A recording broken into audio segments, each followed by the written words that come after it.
So, hello aspirants. So now we are going to start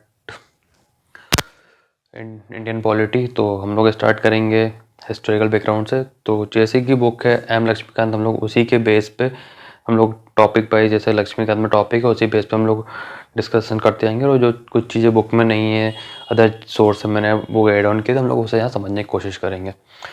तो एक छोटा सा हिस्टोरिकल बैकग्राउंड है पॉलिटी का, क्योंकि कॉन्स्टिट्यूशन इंडियन कॉन्स्टिट्यूशन असेंबली ने अपना कॉन्स्टिट्यूशन बनाया, बट उस कॉन्स्टिट्यूशन के सोर्स क्या थे और उसके बाद वो हम लोग आगे डिस्कस करेंगे सोर्सेस।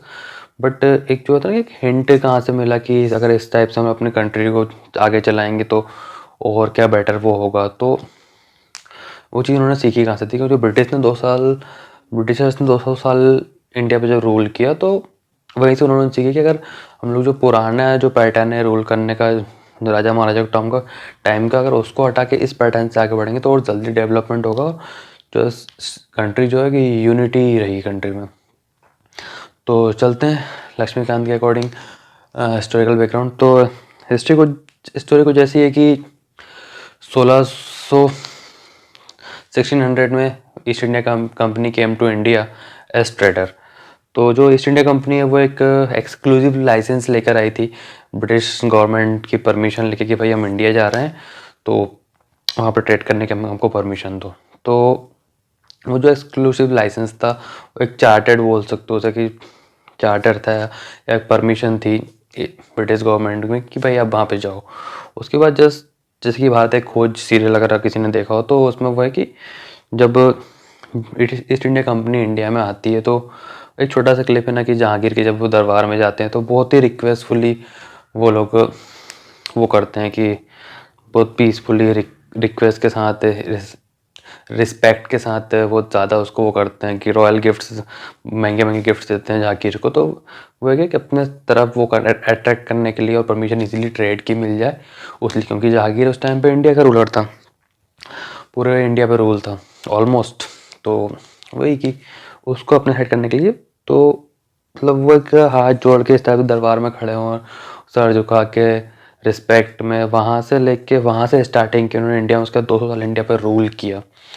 तो वही कि वो एक ट्रेड मोनोपोली इंडिया में लेकर आए थे। तो उसका ये होता है कि east India company started trade in India और देन दे बिकम रिच। मतलब ट्रेड उन लोगों ने किया, उसके बाद इंडिया के जो आंतरिक मामले हैं, इंटरनल जो मैटर्स है, राजा महाराजाओं को उनको आपस में लड़ाया और उसमें इंटरफेयर करके अपना फ़ायदा ढूंढने की कोशिश की। तो when they become rich then they got the political and military muscles in India. मतलब जब अच्छा खासा पैसा उन लोगों ने सेव कर लिया, तो फिर उन्होंने इंडिया की जो पॉलिटिक्स है उसमें इंटरफेयर करने की कोशिश की, अपनी एक मिलिट्री इस्टेब्लिश करने की कोशिश की, और इवन कोशिश किया मिलिट्री, अपनी छोटी सी मिलिट्री उन लोगों ने इस्टेब्लिश भी की। Then 1764 the battle of Buxar. The battle of Buxar change the fortune for East India Company drastically, क्योंकि उसके बाद ही ईस्ट इंडिया, और 1765 से ईस्ट इंडिया कंपनी ने जो है दीवानी राइट स्टार्ट किया था। दीवानी राइट क्या होता है?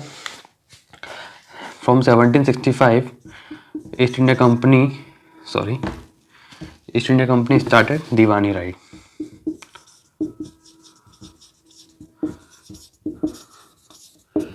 तो ये एक प्रकार का टैक्स कलेक्शन है, टैक्स रेवेन्यू है, टैक्स कलेक्शन राइट था।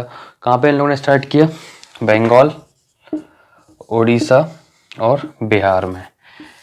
क्योंकि वो हिस्ट्री हम लोग हिस्ट्री में पढ़ेंगे कि शाह आलम को कैसे हराया और कैसे वो लोग किया, तो वो हिस्ट्री का मैटर है, तो वो पॉलिटी में नहीं आएगा। तो जिस पॉलिटी में से इतना है कि बैटल ऑफ बक्सर के बाद ही ईस्ट इंडिया कंपनी ने जो है यहाँ पे वो करना स्टार्ट किया कि भाई, उसका इन लोगों ने क्या किया कि यहाँ के रूलर्स को बंगाल का, उड़ीसा और बिहार में कुछ उस पर कब्जा किया अपना। उसके बाद वहाँ के रूलर्स को क्या किया, भाई चलो अब तो हमारे अंडर आ चुके, तो वो तुम्हारे पास दो ऑप्शन है, या तो तुम ऐसे निकल लो सब कुछ छोड़ के, या फिर एक काम करो, हम तुम्हें सैलरी देते हैं, सैलरी वैसे हमारे लिए काम करो। तुम्हारे लिए क्या है, तुम्हारी जो इमेज है, तुम वैसे ही बादशाह बने रहोगे, वैसे रूल करोगे, लोग तुम्हारी वैसे ही रिस्पेक्ट करेंगे जैसे पहले करते थे, बट जो रेवेन्यू आता है उस पर तुम्हारा अधिकार नहीं होगा। और जो रेवेन्यू उस पर तुम्हारा अधिकार होगा, बट उसका कुछ टैक्स तुम हमें दोगे। प्लस हम तुम्हें सैलरी देंगे, और उसके बाद हमारी जो मिलिट्री है उसको, मिलिट्री का जो भी खर्चा है, ट्रेनिंग का, रहने का, खाने का, पूरा खर्चा तुम उठाओगे, उसका एक्सपेंडिचर तुम पूरा करोगे हमारी मिलिट्री के ऊपर। ज़रूरत पड़ती है हमें किसी लड़ाई में तो फिर वो मिलिट्री तुम हमारे लिए सप्लाई करोगे। तो ये हुआ। उसके बाद ये हुआ कि भाई अब देखो, पहले as a trader, as a businessman वो लोग आए तो पैसा कम था, बट अब 3-3 जगह पे कब्जा कर लिया कर लिया था, तो सॉरी, तो फिर और पैसा बढ़ेगा, तो इसलिए पैसा बढ़ रहा है तो रिच होगी ना, तो ईस्ट इंडिया कंपनी बहुत ज़्यादा ग्रो करने लगी। तो उसके बाद क्या हो कि देन दे बिकम रिच। तो क्या मतलब अमीर कौन बना? ईस्ट इंडिया कंपनी नहीं, ईस्ट इंडिया कंपनी इतना अमीर नहीं बनी। तो due to mismanagement, corruptions, instead of becoming rich, East India Company rich, the officer of East India Company became rich. मतलब हुई ना कि कंपनी के पास पैसा नहीं जा रहा था, कंपनी के जो ऑफिसर्स थे वो मिसमैनेजमेंट या करके पैसा अपने अंदर कर रहे थे, करप्शन करके पैसा खा रहे थे। उसके बाद स्टार्टिंग हमने डिस्कस किया कि जब वो लोग इंडिया आए तो वही रॉयल जो बादशाह लोग थे, राजा लोग थे, उन लोगों को वो लोग महंगे महंगे गिफ्ट देते थे। बट जब उन लोगों ने इन जगह पर कब्जा कर लिया तो यहाँ के जो राजा लोग थे, बादशाह थे, उनसे वो लोग महंगे गिफ्ट लेने लगे कि भाई अब तुम हमें दो। मतलब इस टाइप से जब सर झुका के वो लोग इंडिया आए थे, इंडिया के दरबार में खड़े होते थे, तो वहाँ से अब वहाँ के राजा उन लोगों के सामने इस तरह सर झुका के खड़े होते थे। तो वही ना कि एक छोटा सा वो लोगों ने चेंज किया, और चेंज आगे कितना बड़ा हुआ वो हम लोग आगे डिस्कस कर देंगे, करेंगे कि कितना और आगे चेंजेस आते गए। तो भाई मिस मैनेजमेंट और करप्शन के कारण ईस्ट इंडिया कंपनी के जो ऑफिसर्स थे वो रिच हुए, बट कंपनी के पास इतना पैसा नहीं किया। वो कहते हैं कि उसमें से someone of them East India Company officers becoming the most, मतलब top richest person of the world that time. तो भाई कंपनी पे जो है, कंपनी पे डेब्ट बढ़ा, कंपनी पे कर्ज बढ़ा कि भाई अभी है ना कि जैसे रिसेंट में इंडिया में चल रहा है अडानी के ग्रुप के साथ, कि अडानी ग्रुप के शेयर्स गिर गए तो बहुत ज़्यादा लॉस हुआ। उसके बाद तो उसने कि भाई कोई भी बिजनेसमैन जब अगर बिजनेस करता है तो गवर्नमेंट से कर्ज लेता है, उसके बाद अपना बिजनेस बढ़ाता है। तो एक जो अमाउंट है, एक्चुअली एग्जैक्ट अमाउंट नहीं दिखाया जा रहा है क्या अमाउंट कितना कर्ज है, बट अच्छा खासा मोटा खासा कर्ज उस कंपनी के ऊपर है, अडानी ग्रुप के ऊपर। तो शेयर्स गिर गए तो कंपनी का बहुत ज़्यादा लॉस हुआ। बट अगर अभी इतना लॉस नहीं, बट अगर कंपनी के जो वर्कर्स है, ऑफिसर्स है, मैनेजर्स, जो जिनके हाथ में मैनेजमेंट है अलग अलग, तो अडानी ग्रुप के अंदर बहुत सारी कंपनी है ना, तो अगर वो लोग करप्शन करना स्टार्ट कर दें, मिसमैनेजमेंट करना स्टार्ट कर दें, तो कंपनी को और ज़्यादा लॉस होगा, और कंपनी मतलब वही फिनिश। तो वही कंडीशन हुई ईस्ट इंडिया कंपनी के साथ कि भाई कंपनी बहुत ज़्यादा कर्ज में डूबने लगी। तो फिर क्या हुआ कि कंपनी गई कहाँ पे?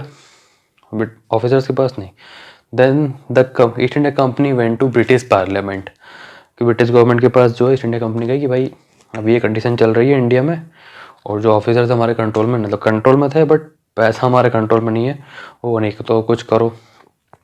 तो फिर ब्रिटिश पार्लियामेंट, ब्रिटिश गवर्नमेंट को भी लगा कि भाई ये चीज़ गलत हो रही है, अगर वो पूरा पैसा ब्रिटेन में आएगा और तो और ज़्यादा डेवलपमेंट होगा और हम लोग और अच्छे से लूट पाएंगे। तो ऐसा नहीं है कि इंडिया के लिए कोई उनके इसमें वो थी कि एक पॉजिटिविटी थी कि नहीं वहाँ गलत हो रहा था, उनके लोगों के साथ अच्छा करना है, नहीं वो नहीं था। बस दिक्कत थी कि जो पैसा वहाँ वो लोग अपने अकाउंट में ट्रांसफ़र कर रहे हैं वो यहाँ आना चाहिए। तो ब्रिटिश गवर्नमेंट ने क्या किया कि then British government try to regulate and control the affairs of East India Company. तो भाई अब क्या किया कि तो that then the British parliament pass the charter act. इसको आप चार्टर एक्ट बोल सकते हो, या आप इसको ईस्ट इंडिया कंपनी एक्ट बोल सकते हो, जो चाहे आप उसको बोल सकते हो, या फिर रेगुलेटिंग एक्ट बोल सकते हो।